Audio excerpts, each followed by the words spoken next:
যদি জাতিসংঘের secretary general Arakan আর্মির সাথে সরাসরি কোনোভাবে যোগাযোগ করে রোহিঙ্গাদেরকে একটা সেফ জোনে অন্তত নিয়ে যাওয়ার ব্যবস্থা করাটা অ্যাবসলিউটলি অপরিহার্য। ট্রাম্প প্রশাসন এটা রেডারে এখন আনে নাই, কারণ ট্রাম্প যে জিনিসটা রেডারে আনে এটা সাধারণত ডেঞ্জারাসই হয়। রোহিঙ্গাদের ব্যাপারে বাংলাদেশের প্রতি কোনো সহানুভূতি চীনের থেকে থাকে তাহলে এটাই হবে সুযোগ। যতদিন প্রফেসর ইউনুস রয়েছে বাংলাদেশের দায়িত্বে ততদিন আমার মনে হয় একটা না একটা উপায় বের হবে। প্রিয় দর্শক, আসসালামু আলাইকুম। সবাইকে আমন্ত্রণ জানাচ্ছি মাই টিভির 50 মিনিটস আয়োজনে। সপ্তাহে 2 দিন শনি রবিবার এই অনুষ্ঠানটি নিয়ে আমরা উপস্থিত আপনাদের সামনে। পুরো অনুষ্ঠান জুড়ে আমি এস এম তানভীর থাকবো আপনাদের সাথে। প্রিয় দর্শক, আমরা এই অনুষ্ঠানটিতে আমাদের চারপাশে ঘটে যাওয়া সমসাময়িক বিষয়গুলো নিয়ে আলোচনা করি দেশের বর্তমান প্রেক্ষাপট, অর্থনীতি, রাজনীতি সহ জনসম্পৃক্ত বিষয়গুলো নিয়ে। আজকেও এর ব্যতিক্রম নয়। আজকে আমরা আলোচনা কেন্দ্রবিন্দু রেখেছি জাতিসংঘ মহাসচিবের সফর প্রেক্ষিত বাংলাদেশ। আলোচনার জন্য আজ আমাদের স্টুডিওতে দুজন অতিথি উপস্থিত আছেন। বরাবরের মতোই প্রথমেই পরিচয় করে দিব আপনাদের সাথে। আমার বাপাশে আছেন অধ্যাপক এম শাহেদুজ্জামান, আন্তর্জাতিক সম্পর্ক বিশ্লেষক। এরপরেই আছেন রিয়াল অ্যাডমিরাল ASM A আওয়াল, সাবেক রাষ্ট্রদূত। আপনাদের দুজনকেই মাই টিভির স্টুডিওতে স্বাগত। আমরা আজকে আলোচনা কেন্দ্রবিন্দু রেখেছি জাতিসংঘ মহাসচিবের সফর প্রেক্ষিত বাংলাদেশ। আপনারা জানেন বৃহস্পতিবার জাতিসংঘের মহাসচিব অ্যান্তোনিও গুতেরেস বাংলাদেশ সফরে এসেছেন 4 দিনের। এর আগেও তিনি 2018 সালে এসেছেন। এই পরিবর্তিত পরিস্থিতিতে বাংলাদেশের সফরকে কিভাবে দেখছেন, প্রথমে জানতে চাই অধ্যাপক এম শাহেদুজ্জামান আপনার কাছে। ধন্যবাদ। অবভিয়াসলি জাতিসংঘের সেক্রেটারি জেনারেল উনি বলতে গেলে খুবই একজন কৃতিত্বপূর্ণ ব্যক্তিত্ব, একজন প্রাক্তন কূটনীতিক এবং পর্তুগালের উনি এক সময় পররাষ্ট্রমন্ত্রী ছিলেন এবং তার বাংলাদেশের প্রতি অনেক আগে থেকেই তার একটা অত্যন্ত পজিটিভ মনোভাব। স্পেশালি আমাদের চিফ অ্যাডভাইজার প্রফেসর ইউনুসকে তিনি অত্যন্ত শ্রদ্ধার চোখে দেখেন। এবং এই যে সফরটা আসলো এর পেছনে অবশ্য একটা অত্যন্ত পজিটিভ নোট ছিল যে প্রেসিডেন্ট ট্রাম্পের এই সব কিছু কাটছাটের যুগেও মাত্র 2-3টা দেশে তিনি এখনো আমেরিকান সাহায্য বজায় রেখেছেন। তার মধ্যে একটি ইসরায়েল, একটি ইজিপ্ট এবং তৃতীয় হচ্ছে বাংলাদেশের রোহিঙ্গা বিষয়ে। এই যে সাহায্যের প্রক্রিয়াটা অনেকাংশেই অব্যাহত, যদিও কিছুটা শর্টফলস হবে, এটাই একটা আমার মনে হয় বড় অনুপ্রেরণা ছিল যে জাতিসংঘের সেক্রেটারি জেনারেলের বাংলাদেশ সফরটা এটা রোহিঙ্গাদের বিষয়েই বেশি ফোকাস ছিল। এবং তার অন্তত একটা সুখবর ছিল এই যে জাতিসংঘ যথাযথ চেষ্টা করবে শুধু তাদের খাওয়া দাওয়ার বিষয়ই না, যতটুকু শর্টফল হবে সেটুকুও মোরাললেস জাতিসংঘ চেষ্টা করবে অন্য কোনো সোর্স থেকে বিট করতে। তাছাড়াও তিনি যে সময় দিয়েছেন রোহিঙ্গাদেরকে, একটা সারাটা দিনই বলতে গেলে তিনি সেখানে কাটিয়েছেন, তিনি অনেক সুস্পষ্টভাবে বুঝতে পেরেছেন যে রোহিঙ্গারা কোনো তৃতীয় দেশে রিসেটেলড হবে এরকম ওদের সামান্যতম আগ্রহ নাই। বেশিরভাগই তারা বলতে গেলে 100% তারা নিজের দেশে ফিরে যেতে চায়। তারা নিজেদেরকে সুস্পষ্টভাবে জানিয়ে দিল তারা নিজেদের মায়ানমারের নাগরিক হিসেবেই নিজেদের চিন্তা করে এবং মায়ানমারের প্রতি তাদের সম্পূর্ণ আনুগত্য রয়েছে। জাতিসংঘের সেক্রেটারি জেনারেলের জন্য এটা একটা এই বিষয়টা আমার মনে হলো যে একটা লার্নিং এক্সপেরিয়েন্স ছিল।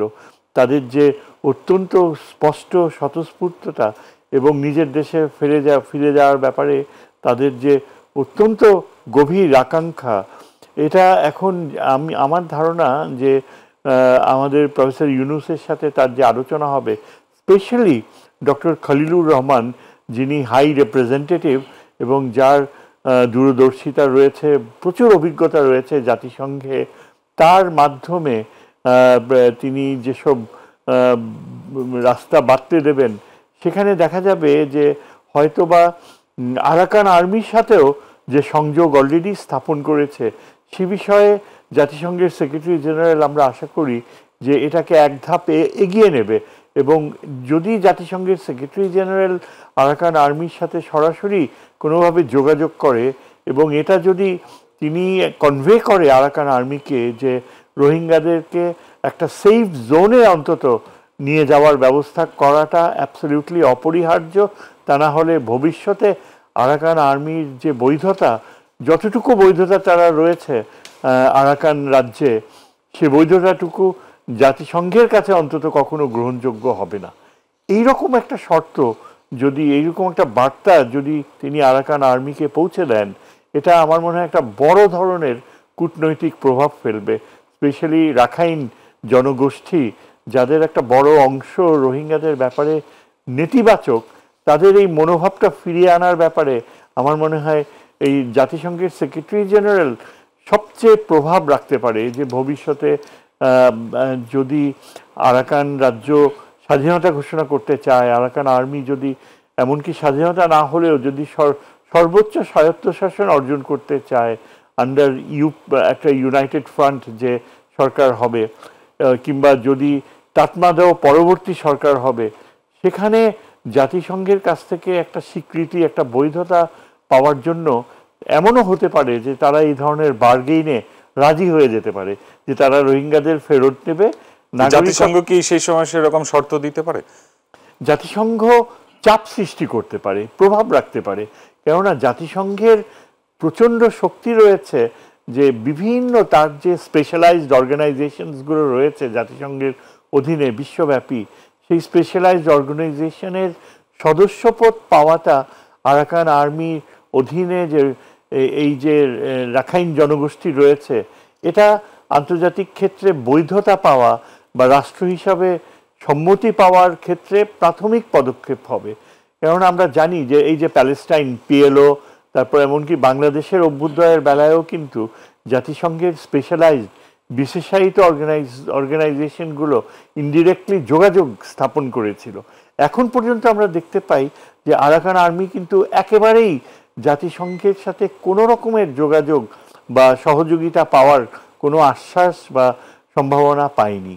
সেদিক থেকে চিন্তা করলে আমাদের এই যে 4 দিনের সফর এবং সুস্পষ্টভাবে রোহিঙ্গা জনগোষ্ঠীর যে আকুতি এবং আমাদের প্রফেসর ইউনুসের যে একটা যে সংযোগ রয়েছে বিশ্বব্যাপী, স্পেশালি জাতিসংঘের যেসব গুরুত্বপূর্ণ সদস্য মার্কিন যুক্তরাষ্ট্র, ব্রিটেন যতখানি সমর্থন দিতে পারে এই প্রক্রিয়াকে, সেটা আমার মনে হয় আগামী 1 বছরে, আমি যদি ভুল শুনে না থাকি, তিনি কিন্তু এরকম একটা আশ্বাসও দিয়েছেন যে তিনি আশা করছেন যে আগামী বছরে এই সময়ে হয়তো তারা নিজেদের মাতৃভূমিতে ফিরে যেতে পারে।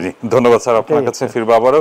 এম এ আওয়াল, আপনি কিভাবে দেখছেন মহাসচিবের এই সফর এবং তার সফরে আসলে যে রোহিঙ্গাদের ফেরত নেওয়ার বিষয়টি, সেটি কোনোভাবে অগ্রসর হতে পারে কিনা, আসলে তাদের সাথে যোগাযোগ করা, কিংবা তিনি এখান থেকে যে আশ্বস্ত করেছেন বা বলেছেন, যেমনটি স্যার বলছিলেন 1 বছরের মধ্যে তাদের ফেরত নেওয়া হতে পারে, আসলে এই বিষয়টা কতদূর অগ্রসর হয়েছে?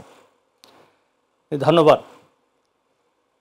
বিশেষ করে আমার সহ-আলোচক, আমাদের আয়ার গুরু প্রফেসর শাহিদুজ্জামান, তার সাথে আলোচনা করার জন্য একটা সুযোগ পাওয়াতে ধন্যবাদ জানাচ্ছি। এই সফরটাকে আমি দেখব একটা বিশেষ গুরুত্বপূর্ণ সফর। কনটেক্সটটা হলো আপনার আমাদের যে রোহিঙ্গা বাস্তুচ্যুত রোহিঙ্গারা এখানে আছেন, এখন তো 12 লাখ ছাড়িয়ে যাচ্ছে, এবং অত্যন্ত উদ্বেগের বিষয় হচ্ছে গত আগস্ট থেকে এই পর্যন্ত 80,000 থেকে 1 লাখ ঢুকেছে। মানে এটা আমাদের আমরা পলিসি অপশনে আমরা কাউকে ঢুকতে দিব না, এই হলো আমাদের অবস্থান। এর ভিতরেও এই ঘটনাটা ঘটেছে, এবং এই যে ইনফ্লাক্সটা এটা হয়েছে আরাকান আর্মির সময়। তো আমাদের বাংলাদেশে এখন একটা ইউনিক সিচুয়েশন আমরা আছি, যে আমাদের বর্ডার 4000+ উইথ ইন্ডিয়া, আরেকটা হচ্ছে নন স্টেট এন্টিটি। এটা সারা পৃথিবীতে খুঁজে পাওয়া যাবে না। আমাদের বর্ডার একটা হইলো স্টেট, আরেকটা হচ্ছে non state actor Arakan army. তো এই যে প্রেক্ষাপট, আর তার সাথে আপনার বিশেষভাবে যোগ হয়েছে ডব্লিউপি, ওই জাতিসংঘের যে খাদ্য সংস্থা। তো তারা ট্রাম্প প্রশাসনের বেসিক্যালি যে ওডিএ এবং বিভিন্ন এইড সংক্রান্ত যে আপনার বরাদ্দ, এগুলো কমিয়ে দেওয়ার ফলে অথবা কিছু কিছু ক্ষেত্রে একদম বন্ধ করে দেওয়ার ফলে অন্যান্য ইউরোপিয়ান দেশ, তাদের উপর এটা প্রভাব পড়েছে। তো এই সহায়তাটা বন্ধ হয়ে যাচ্ছে। $12 এখন মান্থলি যে ভাউচার পায় এই মানুষগুলো, এটা স্ট্রেটওয়ে $6 নেমে আসবে। তো এটা তো একটা অত্যন্ত দুঃখজনক এবং অত্যন্ত মারাত্মক একটা অবস্থা। কারণ এই লোকগুলোকে বেসিক্যালি তাদেরকে এখন না খেয়ে থাকতে হবে। তো আপনি জানেন যে এই যে এত বড় একটা জনগোষ্ঠী এই কক্সবাজার, টেকনাফ, উখিয়ার ভিতরে লার্জেস্ট আপনার যে একটা রিফিউজি অথবা বাস্তুচ্যুত মানুষের ক্যাম্প, এটা তো অলরেডি নিরাপত্তার জন্য, জাতীয় নিরাপত্তার জন্য একটা বিরাট ঝুঁকি। আর যেখানে একটা নন স্টেট অ্যাক্টর আপনার নেইবার, এই সব কিছু মিলিয়ে এই লোকগুলো যদি আমাদেরকে বাধ্য করি আমরা তাদেরকে না খেয়ে থাকতে, তার ফলাফল কিন্তু আপনার জাতীয় নিরাপত্তা, আঞ্চলিক নিরাপত্তা এবং ওভারঅল এই অঞ্চলের জন্য ভালো হবে না।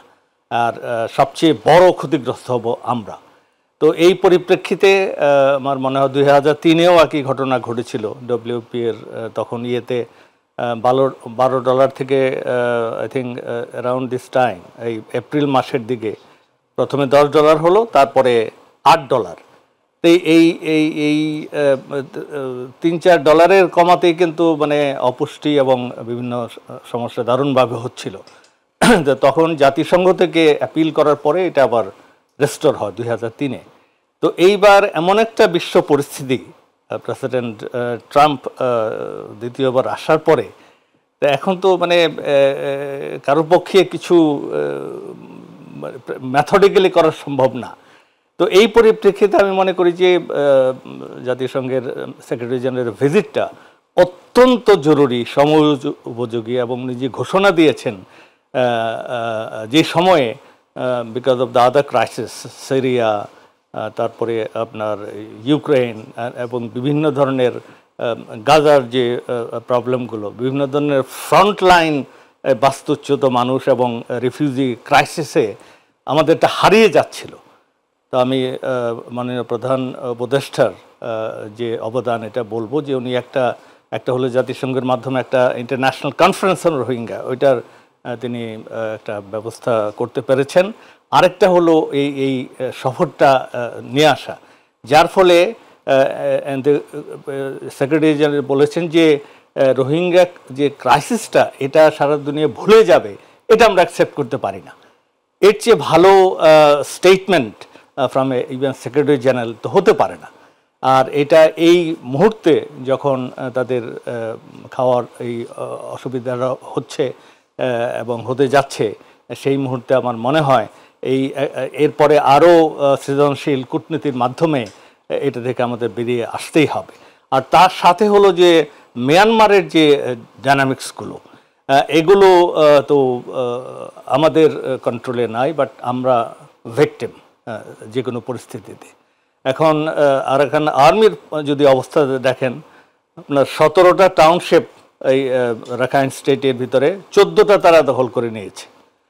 তো ওই দখল যেভাবে হচ্ছিল, এটা আস্তে আস্তে কমছে, বিকজ এখন যে 3টা টাউনশিপ আছে তার ভিতরে মেজর হলো কিয়েপচু, ওই Chinese deep sea port, Kyaukphyu special economic zone, আর পাইপলাইন টু কুনমিং চায়নার, মানে চাইনিজ হার্টল্যান্ড যেটা, ওটা এখন যাচ্ছে। আর এর ভিতরে যেটা হয়েছে, দ্য মায়ানমার সরকার যেটা বহুদিন যাবৎ চায়না চাপ দিয়ে আসছিল, রিসেন্টলি তারা এগ্রি করেছে যে চাইনিজ কোম্পানিগুলো তাদের নিরাপত্তার জন্য আর্মড গার্ড রাখতে পারবে। কারণ মায়ানমার কনস্টিটিউশন অনুযায়ী আপনার কোনো ফরেন ফোর্স থাকতে পারবে না মায়ানমার সয়েলে, বাট এই চাইনিজ আর্ম গার্ড থাকা মানে এটা কিন্তু অন্য ধরনের ইমপ্লিকেশন আছে। এবং এটা একটা মুখোমুখি সিচুয়েশনে এনে দিচ্ছে চায়নাকে, দেন মিয়ানমার জান্তা এবং সবাইকে। তো এখন হচ্ছে আমার মনে হয় না আরাকান আর্মি এতটা ইয়ের বাইরে যাবে। So far they have not attacked any Chinese establishment. ওই আপনার ইন্ডিয়ান যেটা ইয়ে আছে কালাদান, ওটা তো একদম মানে উড়িয়ে দিয়েছে সবকিছু আর কি।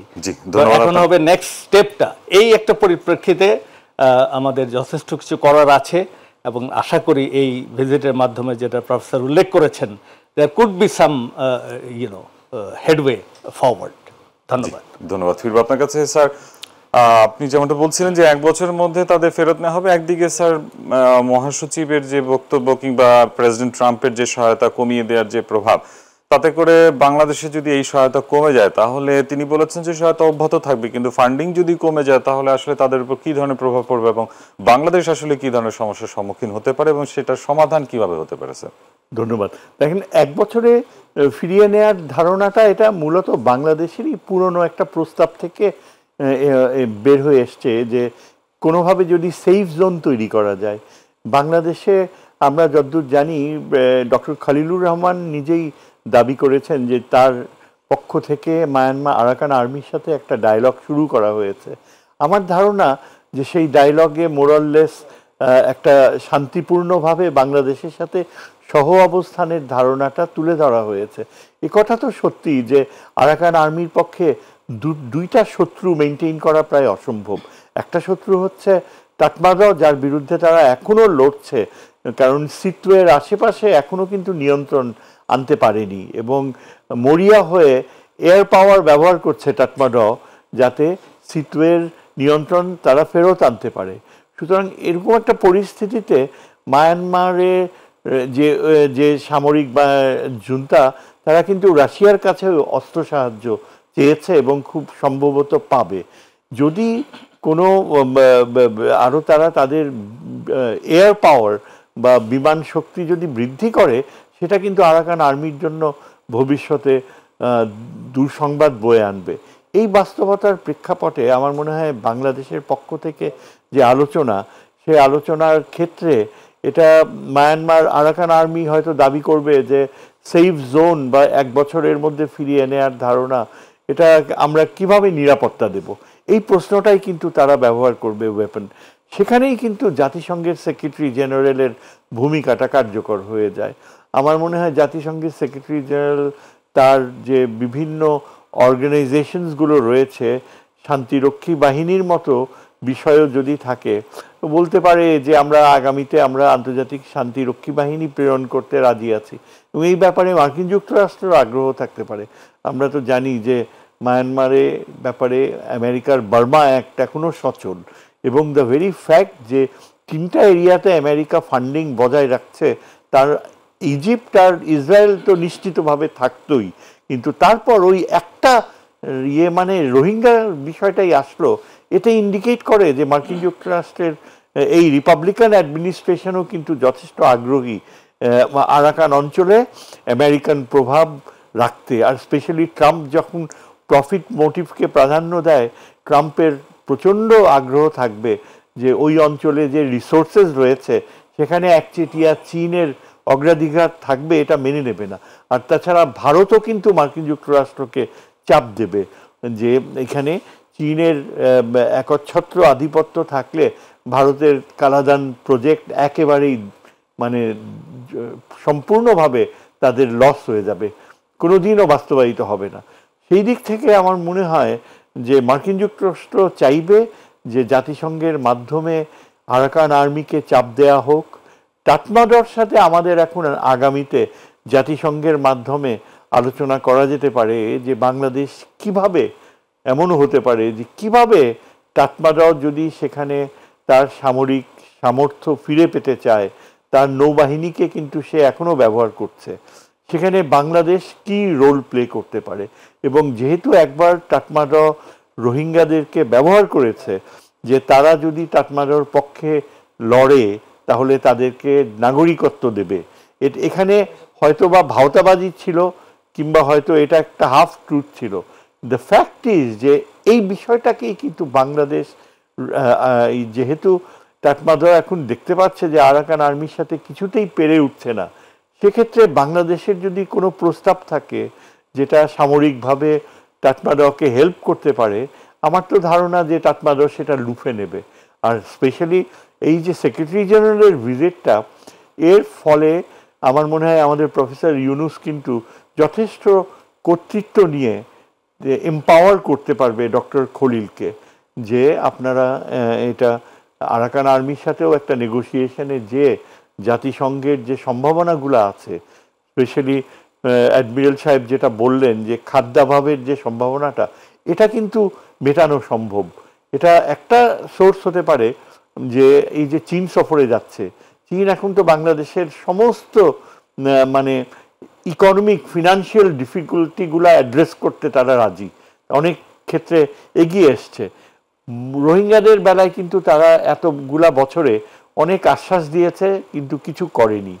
কিন্তু যদি আদৌ রোহিঙ্গাদের ব্যাপারে বাংলাদেশের প্রতি কোনো সহানুভূতি চীনের থেকে থাকে, তাহলে এটাই হবে সুযোগ। এবং আমি মনে করি যে যেহেতু ডক্টর খলিল যাচ্ছে ইয়েতে, চায়নাতে, ডক্টর আমাদের প্রফেসর সাহেবের সাথে, নিশ্চয়ই চীন এই ফিনান্সিয়াল শর্টফলটা মিট করতে পারবে কিনা রোহিঙ্গাদের এই ব্যাপারে হয়তো, এবং হয়তো চীন নিজে থেকেই এগিয়ে আসতে পারে। কাজেই খুব যে ডিফিকাল্ট হবে এই রোহিঙ্গাদের এখানে মেনটেন করা, যতদিন প্রফেসর ইউনুস রয়েছে বাংলাদেশের দায়িত্বে, ততদিন আমার মনে হয় একটা না একটা উপায় বের হবে। জি, এবারে ফিরতে চাই এম এ আওয়াল আপনার কাছে। আসলে বাংলাদেশ যে রোহিঙ্গাদের ফেরত নেয়ার ব্যাপারে কি করে আশ্বস্ত হতে পারে, এবং বিদেশি যে বন্ধুগুলো আমাদের রয়েছে তাদেরকে কিভাবে প্রভাবিত করতে পারে যেন তারা আসলে রোহিঙ্গাদের ফেরত নেয়ার ব্যাপারে তৎপর হয়? না, শরণার্থী অথবা উদ্বাস্তুদের আপনার হ্যান্ডেল করার জন্য তিনটা ব্যবস্থা আছে।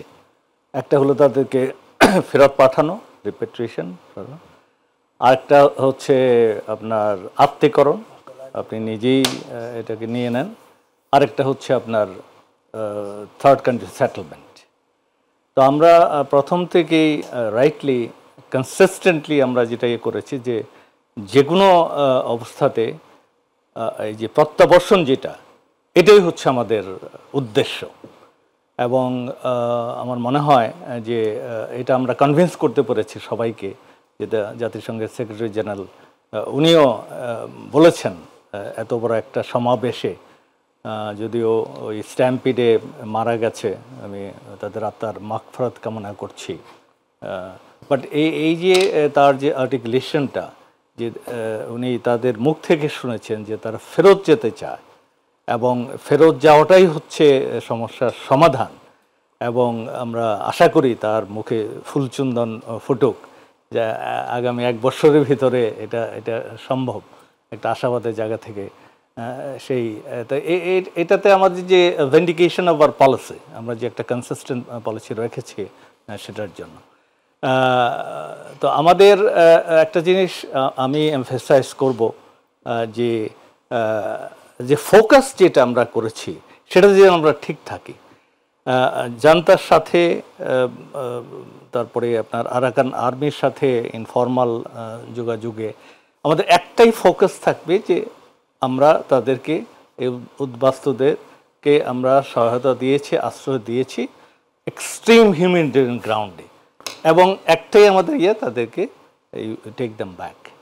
তো এটার জন্য আমাদের যত ধরনের কোঅপারেশন, মানে দরকার হলে যেটা বলা হয় শয়তানের সাথে হাত মেলানো, সেটাও আমরা করব। কিন্তু আমরা যাই করি মনে রাখতে হবে যে ইট ইজ কনসিকুয়েন্সিয়াল, এটা প্রত্যেকটার একটা প্রভাব আছে।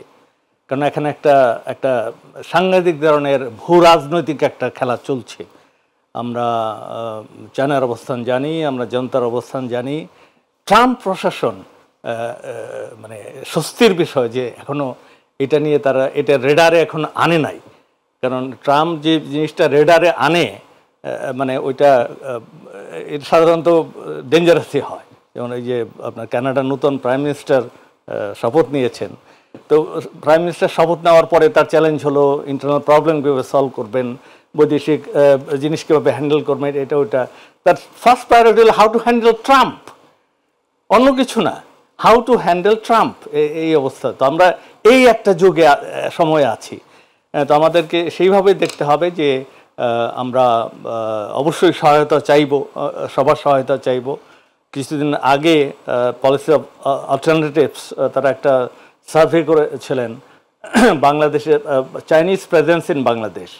তো ওটাতে একটা প্রশ্ন ছিল রেসপন্ডেন্টদের কাছে যে আপনি কি মনে করেন এই রোহিঙ্গা ক্রাইসিসের ব্যাপারে চায়নার ভূমিকা কি ধরনের? The answer was absolutely poor. সবাই বলেছেন রেসপন্ডাররা, 10% নিচে হলো যে না মোটামুটি ঠিক আছে, বা সবাই বলেছেন 90% বলে যে এটা খুব খারাপ। আবার যখন প্রশ্ন হয়েছে যে যারা স্টেক হোল্ডার আছে, সেখানে চায়না আছে, ইন্ডিয়া আছে, ইউ আছে, ইউএসএ আছে, ইউরোপ আছে, সব স্টেক হোল্ডারের ভিতরে কাকে আপনি মনে করেন যে বেশি সহায়তা করতে পারে, সেখানে আবার China number 1। EC the equation. তো এটা একটা বাস্তবতা। China is a factor. আমাদের মনে রাখতে হবে যে এই যে আরাকান আর্মি, তাতমধু যেটা junta army, it is older than the Myanmar itself. এদের ইতিহাস হলো এই আপনার তাতমধুর উপরে। আবার সেই Arakan army, it is older than their political organization, United Arakan League যেটা আছে, তার চেয়ে পুরনো হলো এইটা। তো দুই অত্যন্ত সুসংগঠিত এবং আদি দুই এন্টিটি এখানে। তারপরে চায়না আছে, ইন্ডিয়া আছে, বিভিন্ন আছে। তো আমাদের এর ভিতরে এই যে একটা ক্লামজি একটা সিচুয়েশনে আমাদের ফোকাস থাকতে হবে on the representation of the people. And আরেকটা জিনিস হলো আমাদের এনগেজমেন্ট। কোনোভাবেই আমরা চাবো না যে কারোর সাথে আমাদের সম্পর্ক খারাপ হোক। আমাদের এটা মেনে নিতে হবে যে এনি সলিউশন যেভাবে যে বলুক না কেন, তাতমধু উইল বি এ ফ্যাক্টর। এটা আমি অনেক বিশেষজ্ঞের কাছে শুনেছি, আমি দৃঢ় বিশ্বাস করি যে junta is a part of the solution. যে ধরনের ইকুয়েশন হোক না কেন, আমাদেরকে এই আরাকান আর্মি এবং এই ইউএলএ এদের সাথে ভবিষ্যতে ডিল করতে হবে। তো এই পরিপ্রেক্ষিতে আমরা এই এই এই যে বাস্তবতা, এইটা করে আমরা সহায়তা চাইব এবং আমাদের যে মেইন ফোকাস তাদেরকে ফেরত পাঠানো এবং আমাদের নেক্সট ডোর নেইবার, অত্যন্ত গুরুত্বপূর্ণ একটা neighbour for our Act East লুকিস্ট policy অথবা আসিয়ানে ঢোকার জন্য, সেটা যেন আমরা কোনোভাবেই বিঘ্নিত না করি। জি, ধন্যবাদ আপনাকে জনাব এম শাহিদুজ্জামান। আমরা আসলে এই রোহিঙ্গাদের ফেরত পাঠানোর ক্ষেত্রে অন্যান্য দেশের সহযোগিতা কিভাবে পেতে পারি, আসলে তাদের কাছে কিভাবে উপস্থাপন করতে পারি যেন তারা এই ব্যাপারে আমাদেরকে সাপোর্ট করে কিংবা জাতিসংঘে আবেদন করে? আসলে দেখেন, আমরা তো অন্য দেশের সাপোর্টগুলো খুব মিনিংফুলি পাচ্ছি যেন তাই না। যেমন গ্যাম্বিয়া, শুধু আফ্রিকার একটা দেশ, কেউ এক্সপেক্টও করেনি সেই দেশটি এখন ইন্টারন্যাশনাল ক্রিমিনাল কোর্টে এই যে তাতমাদাহ যে কীভাবে জেনোসাইড করেছে সেটা এস্টাবলিশ করার এখন পরবর্তী স্টেজে চলে আসছে এবং এই বিষয়ে তারা বাংলাদেশের সাপোর্ট চেয়েছে। তাছাড়াও আমরা আমাদের অঞ্চলের দেশগুলোর দিকে মেইন অ্যাক্টার্স যারা, স্পেশালি থাইল্যান্ড, মালয়েশিয়া আর ইন্দোনেশিয়া, এমনকি ওয়েস্ট এশিয়াতে টার্কি ও ইরান এবং পাকিস্তান, সবগুলোই প্রাসঙ্গিক দেশ এবং তারা কিন্তু সবাই রোহিঙ্গাদের ব্যাপারে আমাদেরকে এই সাইকোলজিক্যাল সাপোর্ট, মেটেরিয়াল সাপোর্ট দিয়েছে। কিছু ক্ষেত্রে বাংলাদেশের যদি সামরিক প্রয়োজন হয় সেই ক্ষেত্রে সামরিক সাহায্যও তারা দিচ্ছে। তবে মোটামুটি আমার মনে হয় খুব খারাপ না। তবে এটা অনেক ভালো হতে পারত যদি না আমরা আগেকার যে রোহিঙ্গা নীতি ছিল, যেটা আগে থেকে আগেকার সরকার যেই নীতি ফলো করে এসছে, সেই নীতিটা ছিল একেবারে অত্যন্ত কি বলে দুর্বল ও আপোষকামী নীতি। একটা অবৈধ সরকার ক্ষমতায় থাকার জন্য যে কোনো মূল্যে তাতমাদাহর প্রতি একেবারেই সাবমিসিভ এতখানি হয়েছিল যে এই মায়ানমারের সামরিক জুন্টার সাথে নেগোসিয়েশনসে আমরা কিন্তু একেবারেই অ্যাগ্রেসিভ বা একটা চাপ সৃষ্টি করা কোনো কিছুই ছিল না। এমনও শোনা গিয়েছে যে প্রাক্তন তখনকার পররাষ্ট্র সচিব নাকি রোহিঙ্গা বিষয়টাই দ্বিপাক্ষিক আলোচনায় তুলতে শেষের এজেন্ডার শেষে চলে যেত। তাদের ধারণা ছিল যে মায়ানমার এখন যোগাযোগ প্রক্রিয়া, কানেক্টিভিটি করতে হবে, রোহিঙ্গা ইস্যুটা একটা অত্যন্ত ছোট issue compare to the wider picture, যে মায়ানমারের সাথে মাধ্যমে চায়নার সাথে আমাদের সরাসরি রোড নেটওয়ার্ক করতে হবে। অথচ দেখা গিয়েছে যে মায়ানমারের এই যে তাতমাদাহ যে আলটিমেটলি এত উইক হয়ে যাবে এবং আন্তর্জাতিক ক্ষেত্রে তার প্রভাব যে এত নেগলিজিবল হয়ে যাবে। আর তাছাড়া অপরদিকে এই যে আরাকান আর্মি সবচেয়ে পাওয়ারফুল নন স্টেট অ্যাক্টর হিসাবে তাদের সামরিক সামর্থ্য ডেভেলপ করবে, এটা একদম আগেকার গভর্নমেন্ট ডেলিবারেটলি হোক বা ইন্টেলিজেন্স ফেলিওর হোক নেগলেক্ট করেছে। আরাকান আর্মির একটা বড় সুবিধা হচ্ছে যে তাদের টাকার অভাব নাই। ড্রাগ ট্রেড এবং তারপরে আপনার ওইখানকার যে ড্রাগ ট্রায়াঙ্গেলের মাধ্যমে they have abundant supply of money. তারপর তাদের চাঁদাবাজির করার একটা অত্যন্ত উন্নত প্রক্রিয়া, এবং মায়ানমারের যে এই যে আপনার রাখাইন পপুলেশনও তাদের ফিনান্সিয়ালি সাপোর্ট করে, যার ফলে ব্ল্যাক মার্কেটে অস্ত্র কেনা, এমনকি চীনের মাধ্যমে অস্ত্র কেনা, এর ফলে এই আরাকান আর্মির নিউমেরিক্যাল সুপিরিয়রিটি, যে ইয়াঙ্গার জেনারেশনের সংখ্যা ক্রমশ বেড়ে যাচ্ছে, এমনকি তাদের পুরা লাইফস্টাইলটাই এখন স্বাভাবিক জীবনযাত্রার চেয়ে একটা মানে তাদের ওই যে মুক্তিযুদ্ধ, তা ওদের চোখে মুক্তিযুদ্ধ যে যেভাবেই হোক। এবং যতই সাকসেস অ্যাচিভ করেছে ততই তারা রোহিঙ্গাদের ব্যাপারে আগ্রহ কমিয়ে দিয়েছে। একটা সময় ছিল এই আরাকান আর্মি প্রমিস করেছিল যে ইকুয়াল রাইটস ইকুয়াল সিটিজেনশিপ দেবে, সেখান থেকে সরে যেয়ে তারা এখন রোহিঙ্গা শব্দটাও ব্যবহার করে না। এখানেই কিন্তু আমাদেরকে পার্শ্ববর্তী দেশগুলা যার কথা আপনি মেনশন করলেন, এদের চাপ, বাংলাদেশ তো আসিয়ানে যোগ দিতে চেষ্টা করছে এবং চীনের মাধ্যমে সে আরও চীনের সাথে আরও বাইল্যাটারাল চুক্তি বা মাল্টিল্যাটারাল সংগঠনে যোগ দিতে চেষ্টা করছে। এই যোগ দেওয়ার প্রক্রিয়া আমার মনে হয় কার্যকর হওয়ার ভালো সম্ভাবনা রয়েছে ভিজিটের পরে। যতই আমরা এইসব অর্গানাইজেশনে যোগ দেওয়ার সম্ভাবনা বৃদ্ধি পায়, ততই কিন্তু আমরা এই আঞ্চলিক দেশগুলোকে তাদের পার্টিসিপেশন আরও বৃদ্ধি করা সম্ভব হবে। ধন্যবাদ স্যার, ফিরবো আপনার কাছে। জানাবো এম এ আওয়াল, আমরা জানি জাতিসংঘ বাংলাদেশের সদস্যপদ লাভের 50 বছর পূর্তি হয়েছে, সে উপলক্ষে একটি জাতিসংঘ ভবন উদ্বোধন করা হয়েছে গুলশানে। বাংলাদেশের যে বর্তমান প্রেক্ষাপট, এই রাজনীতি নির্বাচন কেন্দ্রিক জাতিসংঘের ভূমিকা কী ধরনের হতে পারে? আসলে তিনি বলেছেন যে বাংলাদেশের পাশে সবসময় জাতিসংঘ আছে, সহযোগিতা অব্যাহত থাকবে। রাজনৈতিক প্রেক্ষাপটে জাতিসংঘের ভূমিকা কীরকম হওয়া উচিত আসলে এই মুহূর্তে? জাতিসংঘের ভূমিকা তো থ্রু আউট আমি বলবো যে সবসময় পজিটিভ ছিল আমাদের ব্যাপারে। আর জাতিসংঘের সাথে আমাদের যে সম্পর্কটা, এটা তো আমাদের মুক্তিযুদ্ধের যে আমাদের ডিক্লারেশন অফ ইন্ডিপেন্ডেন্স, এটা দিয়ে আমরা উল্লেখ করেছিলাম যে আমরা will abide by the UN charters ইয়ে করে, এবং that was a very plus point. একটা স্বাধীনতাকামী শক্তির পক্ষে একটা ডিক্লারেশন করা, যেখানে ভিজাভি অবস্থাটা ছিল সেপারেটিজম ওই সময়ে 71-এর সেই প্রেক্ষাপটে।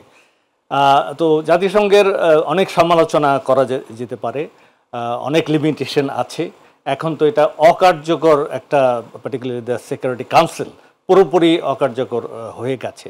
তা সত্ত্বেও আমরা আমাদের commitment, we should keep it up, তার সাথে এনগেজমেন্ট থাকবে। এবং আমাদের জন্য জাতিসংঘের অনেক কিছু করার আছে, এটা আমরা যেন ভুলে না যাই। আর ক্রিটিসিজম যেগুলো আছে এগুলো বৈশ্বিক ব্যাপার, এগুলো আমাদের সেই ধরনের কোনো লেভারেজ নাই যাতে করে আমরা এগুলো চেঞ্জ করব। কিন্তু আমরা যেটা করতে পারি, আমরা এখন 3rd লার্জেস্ট ট্রুপ কন্ট্রিবিউটর শান্তি মিশনে, সেটা আমাদেরকে ধরে রাখতে হবে।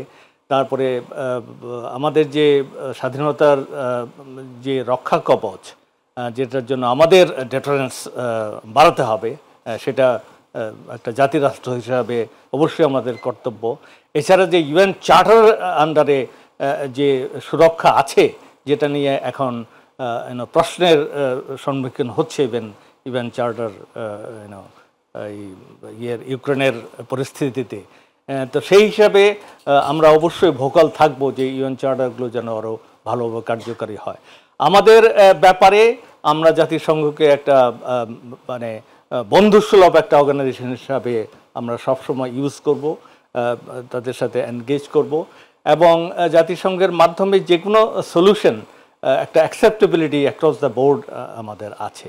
আর বিশেষ করে যেটা প্রফেসর শহীদুর রহমান উল্লেখ করেছেন, যে এই যে আমাদের এখন একটা পরিস্থিতি যেখানে এই ব্যাপারে আমাদের খুব একটা কার্যকরী বন্ধু কিন্তু নাই।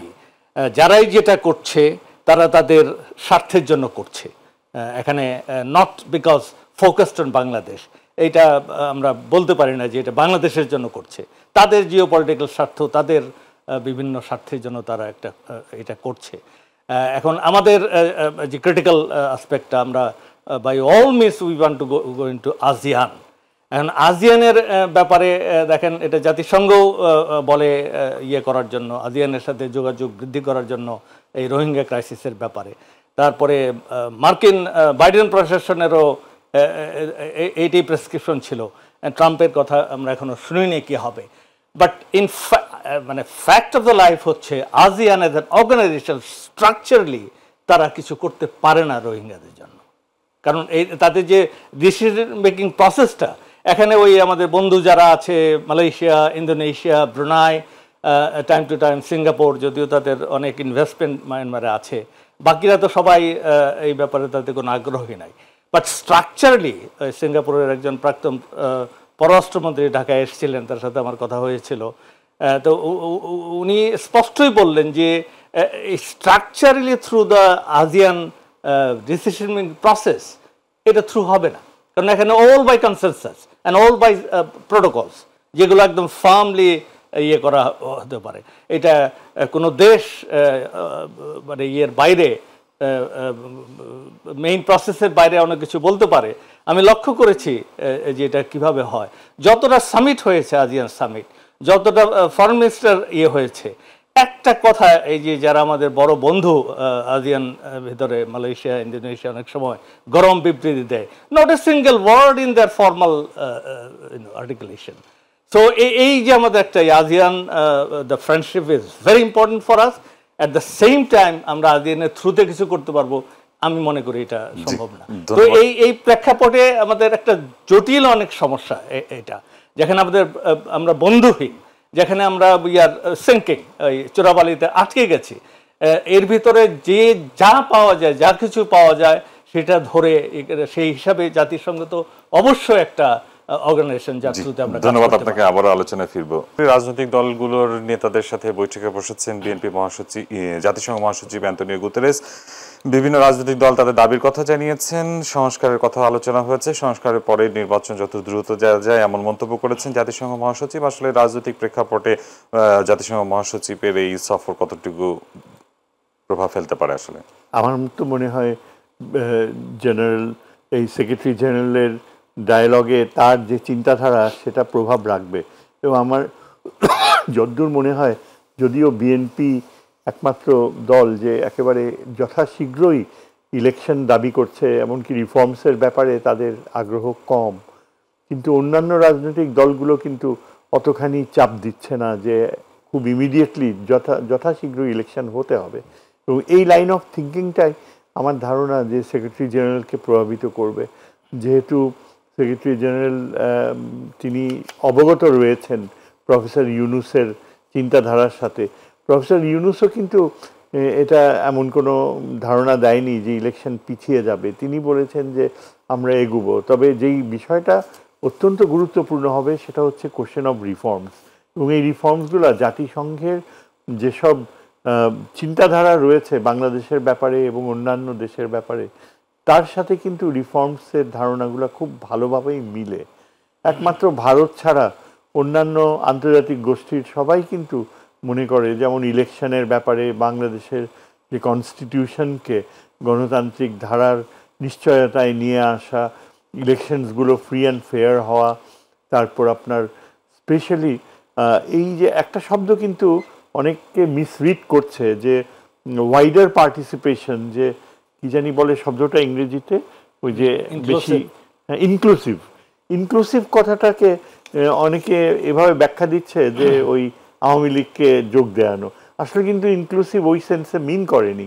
আমার ধারণা হচ্ছে ইনক্লুসিভ মানে হচ্ছে সর্বাত্মক অংশগ্রহণ, স্পেশালি ফিমেল পপুলেশন। আগেকার যে ইলেকশনগুলো হয়েছিল সেগুলো তো কোনো ইলেকশনই হয়নি, জনগণের অংশগ্রহণই ছিল না। সেই অর্থে যেন এখানে ব্যাপকভাবে নারী জনগোষ্ঠী এবং বিভিন্ন ইয়াঙ্গার জেনারেশন যেন সুচারুভাবে নির্দিষ্টভাবে সবাই ভোট দিতে পারে, এমনও হতে পারে যে আমরা একবার 80%-এর কাছাকাছি ভোট টার্ন আউট হয়েছিল।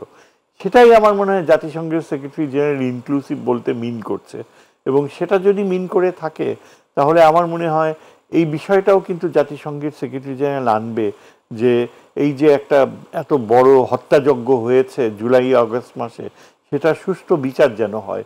এবং যেহেতু ইউনাইটেড নেশনস হিউম্যান রাইটস কমিশনের চেয়ারম্যান এখানে এসে সমর্থন দিয়ে গিয়েছে বিচার প্রক্রিয়াকে, নিশ্চিতভাবে আমার ধারণা যে সেক্রেটারি জেনারেলও চাইবে যেন ফেয়ার একটা ট্রাইব্যুনাল হয়। এবং আমার মনে হয় রাজনৈতিক দলগুলোকে তিনি যদি এই সেন্সিটিভ বিষয়টা তোলে যে আন্তর্জাতিক ক্রিমিনাল কোর্টে হয়তোবা এই বিচারের বিষয়টা উত্থাপন হওয়াটা একটা ধারাবাহিকভাবে যেতেও পারে, সেখানে তার সমর্থন থাকবে কিনা সেটা এই রাজনৈতিক দলগুলো আমার মনে হয় খুব কেয়ারফুলি অবজার্ভ করবে। এবং আমার মনে হয় ইউএন সেক্রেটারি জেনারেলও চাইবে যে স্পেশালি বড় দুটা রাজনৈতিক দল বিএনপি আর জামাত, এরা যেন ছাত্ররা তো চাইবেই, ছাত্রদের দল তারা ডেফিনেটলি চাইবে যে এই বিচার প্রক্রিয়াটা যেন আন্তর্জাতিক অপরাধ ট্রাইব্যুনালে নেওয়া সম্ভব হয়। এটা একটা বড় রকমের অর্জন হবে রাজনৈতিক দল। তবে এখানে জাতিসংঘের সেক্রেটারি জেনারেল তাকে আশ্বাস দিতে হবে যে যদিও ইন্টারন্যাশনাল ক্রিমিনাল কোর্টে ট্রান্সফার করা হয় তার অর্থ এই না যে নির্বাচন পিছিয়ে যাবে।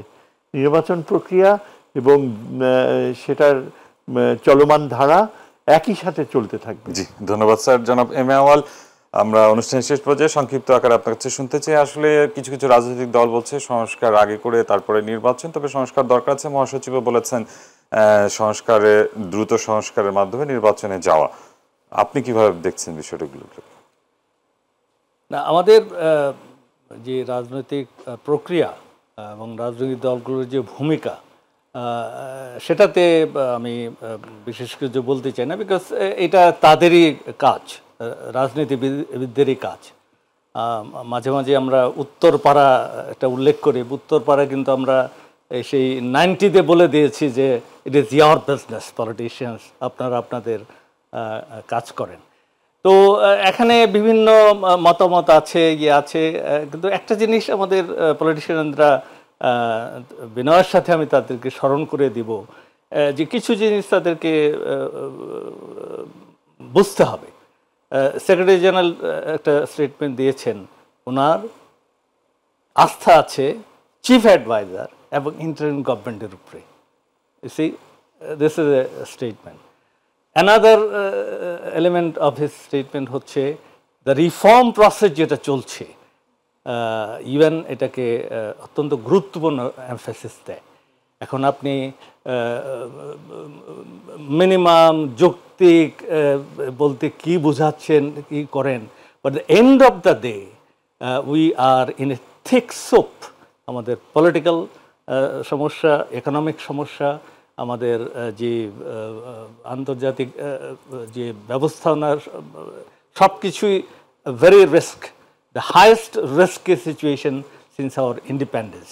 তো এই সিচুয়েশনে আমরা যেন এই গুণীজনদের এই জিনিসটা স্মরণ রাখি যে আপনি যৌক্তিক কতটুকু নিরাপদ করবেন, আগে করবেন বা পরে করবেন সেটা বিষয় না, বিষয় হচ্ছে রিফর্ম আপনি করতে চাচ্ছেন কিনা, এবং reform is going to be very painful. আপনারা দেখেছেন ওই যে আমাদের যে প্রশাসনিক সংস্কার কমিটি, মিস্টার মুহিদের মতো একজন ঝানু সভাপতি ছিলেন, আমরা একবারই শেষ পর্যায়ে তার একটা কথা লিক হয়ে যাওয়াতে কি ধরনের প্রতিক্রিয়া হয়েছে। তো আমাদের এই যে রিফর্ম যারা বাস্তবায়ন করবে, রাজনৈতিক প্রতিষ্ঠান, ব্যুরোক্রেসি, আমাদের ট্রেড ইউনিয়ন, আমাদের বিভিন্ন সামাজিক এরা কিন্তু এখনো তাদের মানে ডার্টি টিথ দেখা যাচ্ছে না। যখন রিফর্মটা শুরু হবে তখন আসবে এদের, কারণ তাদের অনেক কিছুই তখন চলে যাবে, অনেক প্রিভিলেজ চলে যাবে। তা আমরা যেন এটা স্মরণ রাখি যে ইন্টারন্যাশনাল কমিউনিটি, জাতিসংঘ, তারা চাচ্ছে রিফর্ম করে আমরা একটা ভালো পরিস্থিতিতে যাই।